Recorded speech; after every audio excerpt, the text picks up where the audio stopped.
Hello दोस्तों, मैं सुना रही हूँ एक हिंदी कहानी। मंजू हिंदी कहानियाँ में आपका स्वागत है। पृथ्वी लोक का राजा परीक्षित, नागलोक का राजा वासिक। भाग एक। बहुत समय पहले की बात है। नागलोक के राजा वासिक का मन एक दिन शिकार पर जाने का हुआ। राजा ने अपना धनुष बाण उठाया और घोड़े पर सवार होकर शिकार के लिए जंगल में पहुंच गए।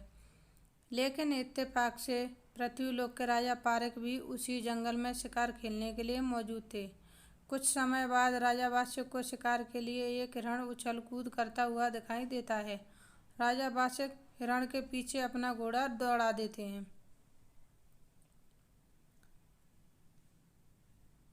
दूसरी तरफ पृथ्वीलोक के राजा पारक का ध्यान भी उसी हिरण पर जाता है और वह भी अपना घोड़ा हिरण के पीछे लगा देते हैं। यानी दोनों राजा एक ही हिरण का पीछा कर रहे थे।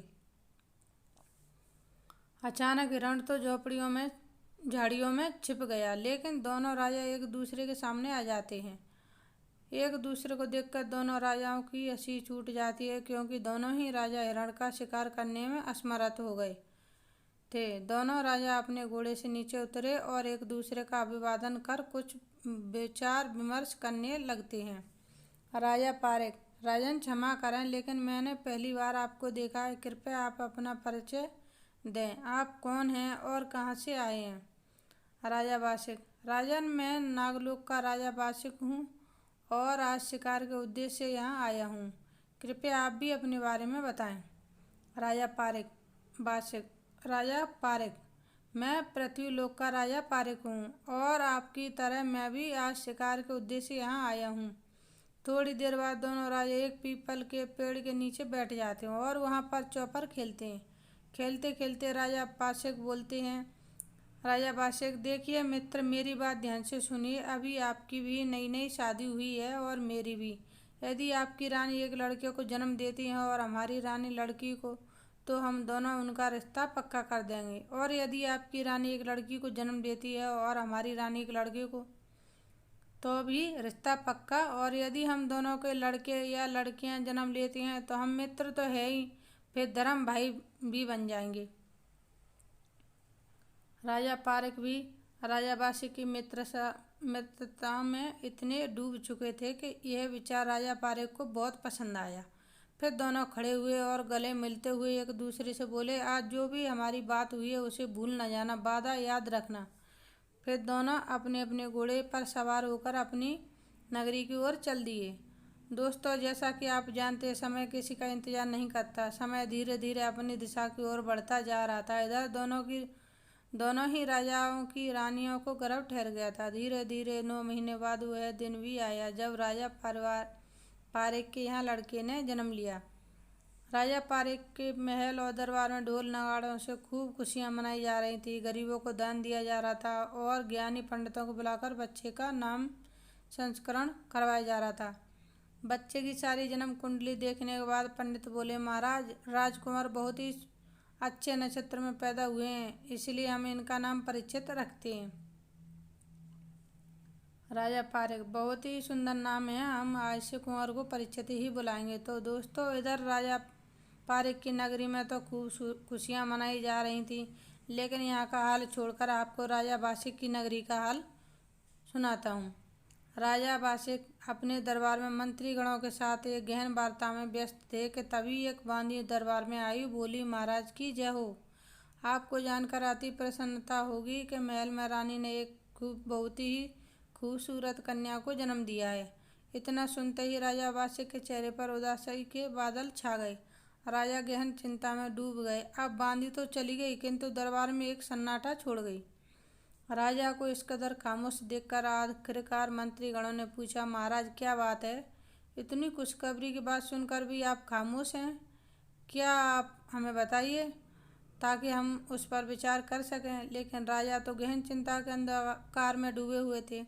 लेकिन मंत्रियों के यूं बार बार प्रार्थना करने पर राजा को अपनी चुप्पी तोड़नी पड़ी और उन्होंने कहा, राजा पारक के साथ हुई अपनी यादगार मुलाकात के बारे में सभी को बता दिया।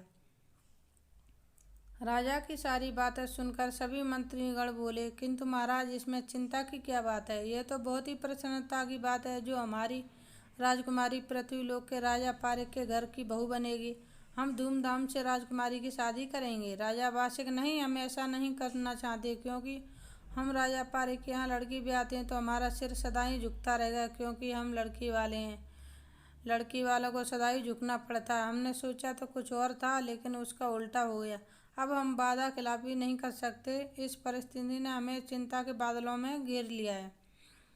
लेकिन कुछ भी हो, हमारी लड़की को पारिक के लड़के के साथ कभी नहीं ब्याहेंगे। फिर राजा मन में कुछ विचार करते हुए गद्दी से खड़ी हो गए और महल की ओर चल दिए। महल जाकर राजा बाशिक ने देखते ही कि रानी बड़े ही प्यार से लड़की को दुलार कर रही थी और बहुत ही खुश दिख रही थी। तभी वानिया रानी और राजकुमारी पर पंखा डोल रही थी। वहाँ पर वातावरण काफी खुशनुमा था। अचानक राजा को आया देखकर सभी बांदी और नौकर कक्ष से बाहर चले जाते गए। राजा रानी के पास बैठ गए और लड़की को गोद में लेकर कहते हैं, रानी, वास्तव में राजकुमारी तो बहुत ही सुंदर है। लेकिन रानी घबराते हुए, लेकिन क्या महाराज? राजा बाशिक, रानी, ये लड़की जिंदा नहीं रहेगी, इसकी उम्र बस इतनी ही थी। यह सुनते ही रानी की आंखों से जल की धारा बहने लगी और रोते रोते बोली, मगर क्यों महाराज? आखिर क्यों ये जिंदा नहीं रहेगी? इसका क्या कसूर है जो आप इसके लिए ऐसी भाषा का प्रयोग कर रहे हैं? राजा बाशिक, क्योंकि यह एक लड़की है, लड़का नहीं, जिसमें मेरा सिर झुकाने के लिए मेरे महल में जन्म लिया है। राजा के अपनी ही बेटी के लिए ऐसे विचित्र कर देने वाले शब्द रानी के हृदय को छल्ली कर रहे थे, जिन्हें रानी केवल अपने आंसुओं से क्या कर पा रही थी। रानी अपनी बदकिस्मती पर फूट फूट कर रो रही थी। राजा बाशिक, अब रोना धोना हो गया हो तो मेरी बात ध्यान से सुनो। फिर राजा बाशिक ने रानी को उस यादगार मुलाकात के बारे में सारी बात बता दी और कहा, मैं सिर झुकाना नहीं चाहता, मैं तो राजा पारिक का सिर झुकाना चाहता हूँ। लेकिन महाराज, इसमें सिर झुकाने की क्या बात है? लड़की तो पराई अमानत होती है। रानी ने समझाते हुए कहा, महाराज, इसमें बुराई क्या है? आप हमारी राजकुमारी को राजा पारिक के पुत्र से ब्याह दीजिए, इसमें आपकी बहुत प्रसन्नता होगी। राजा जवान का पक्का निकला और वादी के अनुसार अपनी राजकुमारी को पृथ्वीलोक में राजा पारिक के लड़के से शादी कर दी।